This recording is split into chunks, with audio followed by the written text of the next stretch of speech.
నమస్తే.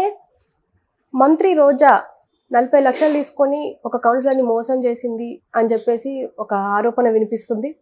ఈ ఆరోపణ ఎంతవరకు నిజం అనేది మనతో పాటు విశ్లేషించడానికి సీనియర్ జర్నలిస్ట్ దాము బాలాజీ ఉన్నారు. ఆయన అడిగి తెలుసుకుందాం. నమస్తే సార్. నమస్తే సార్, మంత్రి రోజా 40 lakhs తీసుకొని ఒక కౌన్సిలర్‌ని మోసం చేసిందని వార్త వినిపిస్తుంది. అది ఎంతవరకు నిజం అంటారు? నిన్న రోజాకు సంబంధించి 2 సంఘటనలు జరిగాయి. ఒకటేమో పుత్తూరు మున్సిపాలిటీలో 17వ వార్డు కౌన్సిలర్ భువనేశ్వరి, ఆమె తన భర్త సుబ్రహ్మణ్యం, కొడుకు చరణ్తో కలిసి ఒక ప్రెస్ మీట్ పెట్టి ఒక సంచలనమైన ఆరోపణ చేశారు. అదేంటంటే తాను మున్సిపల్ చైర్మన్ కావాలనుకుంటుందని. సో అనుకుంటుండి అప్రోచ్ అయినప్పుడు రోజా బ్రదర్ కుమారస్వామి రెడ్డి తనను కలిసి అతను ఏం చెప్పాడంటే 70 లక్షలుగా నువ్వు ఇస్తే నిన్ను చైర్మన్ చేస్తామని చెప్పాడు. నేను అంత ఇచ్చుకోలేనని చెప్తే ఫైనల్గా 40 lakhsకి ఒప్పందం కుదిరింది.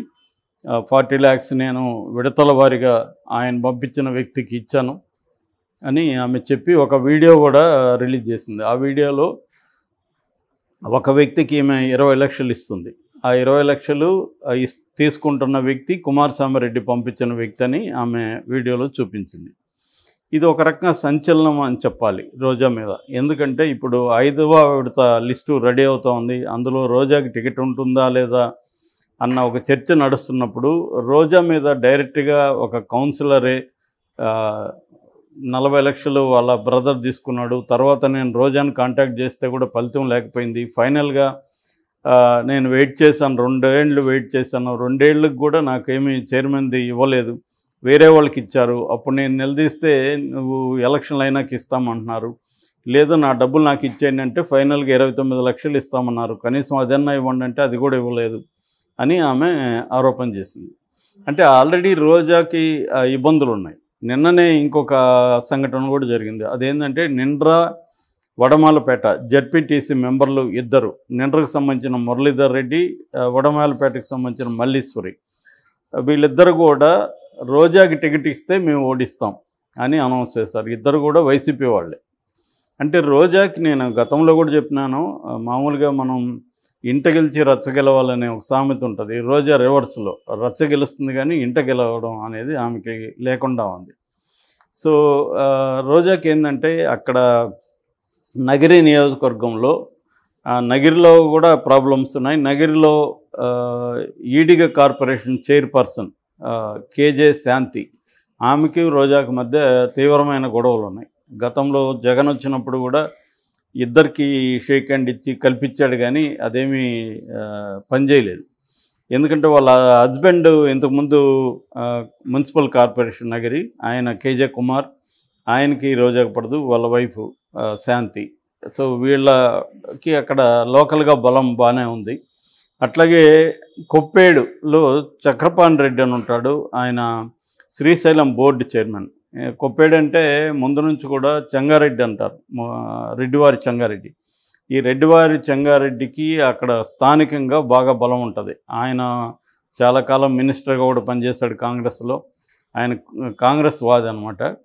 చివరి కూతురుకు కూడా ఇందిరా అనే పేరు పెట్టాడు. సో వాళ్ళ ఫ్యామిలీకి చెందిన ఈ చక్రపాణి రెడ్డి కూడా అక్కడ లోకల్గా బలం ఉండే వ్యక్తి. అతను గట్టిగా వ్యతిరేకిస్తున్నాడు రోజాని. ఆ మధ్య కూడా అతను ఒక ఓపెనింగ్ ఉంటే కూడా రోజాను ఆహ్వానించలేదనే విమర్శలు కూడా వచ్చాయన్నమాట. ఇక ఏలుమలై అంటే ఆయన ఒక ప్రధానమైన నాయకుడు అనమాట అక్కడ. సో ఆయన కూడా వ్యతిరేకిస్తున్నాడు. అట్లాగే మాజీ మున్సిపల్ దీంట్లో పనిచేసిన లక్ష్మీపతిరాజు, ఇప్పుడు ప్రజెంట్ విజయనగరం ఎంపీటీసీ అనమాట. సో వీళ్ళంతా కూడా వ్యతిరేకిస్తున్నారు రోజాని. సో ఇది ప్రాబ్లం. అంటే మేజర్గా అక్కడ పెద్దిరెడ్డికి రోజాకు మధ్య ప్రాబ్లమ్స్ ఉన్నాయి. పెద్దిరెడ్డి రోజాని ఈసారి అవాయిడ్ చేద్దాం టికెట్ ఇవ్వకుండా అనుకుంటున్నట్టుగా చెప్తున్నారు. కానీ రోజా కూడా గట్టిగా ప్రెజర్ చేస్తుంది. ఎందుకంటే మనకు తెలుసు రోజా ఒక స్పోక్స్ పర్సన్గా వైసీపీ నుంచి ముఖ్యంగా ప్రత్యర్థుల మీద, తెలుగుదేశంలో ఇటు చంద్రబాబు మీద కానీ లోకేష్ మీద కానీ ఎవరి మీద అయినా సరే ప్రత్యర్థుల మీద ఆమె విరుచుకుపడినట్టుగా ఎవరు విరుచుకుపడదు. ఆ రకంగా వైసీపీకి మైలేజ్ వస్తుందని అధిష్టాన వర్గం భావించే అవకాశం ఉంది. అంతవరకు ఓకే. కానీ ఆమెకి గెలవని పరిస్థితిలో టికెట్ ఇస్తాడా అన్న డౌట్ ఉంది. ఎందుకంటే జగన్ ఇప్పుడు గెలిపే క్రైటీరియాగా ఇప్పటివరకు చూసుకుంటే 58 మంది ఎమ్మెల్యేలు, 10 మంది ఎంపీలకి ఆయన రీషఫుల్ చేశాడు. అందులో 28 మంది సిట్టింగ్లకి ఇవ్వలేదు ఈ 58 మందిలో. ఇంకా రాబోయే కాలంలో కూడా ఇంకొక 20 మంది 30 మందికి ఇవ్వకుండా ఉండే ఇది కనిపిస్తుంది. అందులో రోజా ఒకరని ఒక చర్చ నడుస్తుంది. ఎందుకంటే రోజాకి మేజర్ ప్రాబ్లం ఏంటంటే అక్కడ లోకల్గా ఉన్న నాయకులతో కానీ కార్యకర్తలతో కానీ ఆమె ఇప్పుడు నిరంతరం టచ్లో ఉండి వాళ్ళ అవసరాలను పట్టించుకోవడం ఇవన్నీ చేయట్లేదనే విమర్శ ఉంది. ఆమె ఎప్పుడు చూసినా మినిస్టర్ వచ్చే వరకు కూడా ఆమె హైదరాబాద్లో ఎక్కువ ఉండడం, ఇక్కడ టీవీ జబర్దస్త్ కానీ మిగతా ప్రోగ్రాముల్లో పార్టిసిపేట్ చేయడం, ఈ పనులలో ఉంటుంది తప్ప అక్కడ స్థానికంగా కూర్చొని స్థానికంగా వాళ్ళతో నాయకులతో అందుబాటులో ఉండడం, డిఫరెంట్ ఏరియాలో డిఫరెంట్ వైసీపీ నాయకులు ఉంటారు, వాళ్ళకి ఆ ఏరియాలో పట్టు ఉంటుంది. సో వాళ్ళతో సమన్వయం చేసుకోవడం ఇది ప్రాబ్లం. వాళ్ళ హస్బెండ్ ఆయనేమో కొంత తమిళోడు, తర్వాత ఈ శాలి వాళ్ళు ఉంటారు పద్మశాలి, వాళ్ళు ఎక్కువ ఉంటారనమాట నగిరి చుట్టుపక్కల. సో ఆయన కొంత ఉండి వాళ్ళ సమస్యలు పరిష్కారం చేయడం, వాళ్ళతో నిరంతరం టచ్లో ఉండడం సెల్వరాజు ఆయన చేసేవాడు. దానివల్ల కొద్దిగా ఈ ఆర్కే సెల్వమణి వల్ల కొంత రోజాకి ప్లస్ అయింది గతంలో కూడా. ఆమె గతంలో కూడా బిగినింగ్లో ముద్దుకృష్ణాడితో 800 చిల్లర, ఇటు భానుప్రకాష్తో కూడా 2000 లోపలనే ఆమె మెజార్టీ అంటే టైట్గా వచ్చింది. అది కూడా భానుప్రకాష్కు వాళ్ళ ఇంట్లో వాళ్ళ మదరు వాళ్ళ బ్రదర్ ఇద్దరు కూడా యాంటీ అనమాట. అటువంటి సమస్యల వల్ల ఈమె గెలిచింది తప్ప ఈమెకి ఒక బ్రహ్మాండమైన మెజార్టీ ఉండే పరిస్థితి లేదు. ఇప్పుడైతే ఇంకా బాగా నెగిటివ్ వచ్చిందని చెప్తున్నారు. మరి దీన్ని లేటెస్ట్గా ఇది పెద్ద ఆరోపణ నిజానికి డైరెక్ట్గా. అంటే ఇక్కడ ఏంటంటే 2 విషయాలు ఉన్నాయి. నిజానికి ఈ భువనేశ్వర్ ఏదో ఆమెదో చాలా నీతిమంతురాల్లాగా ఇప్పుడు ఆరోపిస్తుంది, కానీ ఆమె కూడా చేసింది అదే కదా.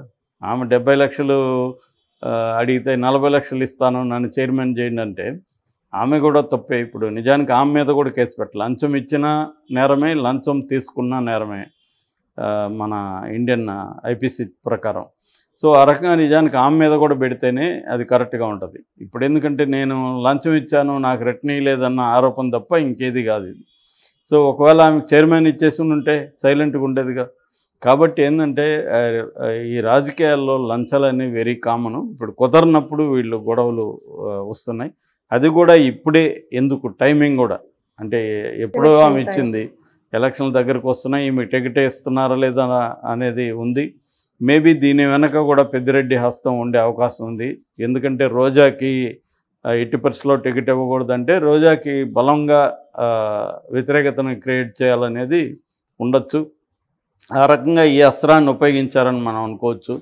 ఎందుకంటే నిజంగా ఈమె భువనేశ్వరి చెప్పాలనుకుంటే ఇన్ని రోజులు ఆగి ఎందుకు చెప్పింది ఆమె? ఎందుకంటే దాదాపు 5 ఏళ్ళు అయింది ఈ మొత్తం ప్రాసెస్. ఇప్పుడు ఎందుకు చెప్తుంది? రెండోది ఆ వ్యక్తి రోజా వ్యక్తి అని గ్యారంటీ ఉంది, వీడియోలో ఉన్న వ్యక్తి. ఇటువంటి డౌట్స్ అంతా కూడా వస్తున్నాయి. ఏదేమైనా ఇది రోజాకి చాలా పెద్ద డ్యామేజ్ అని చెప్పచ్చు. మరి ఈ డ్యామేజ్ని జగన్ ఎలా పరిష్కరిస్తాడు? నాకు తెలిసి అయితే ఆమెకి ఇమీడియట్గా టికెట్ ఇవ్వకపోవచ్చు. ఇప్పుడు కానీ ఇస్తే అది ఇంకా నెగిటివ్ అవుతుంది. మరి ఆమెతో మాట్లాడి నియోజకవర్గం ఏమైనా చేంజ్ చేస్తాడా?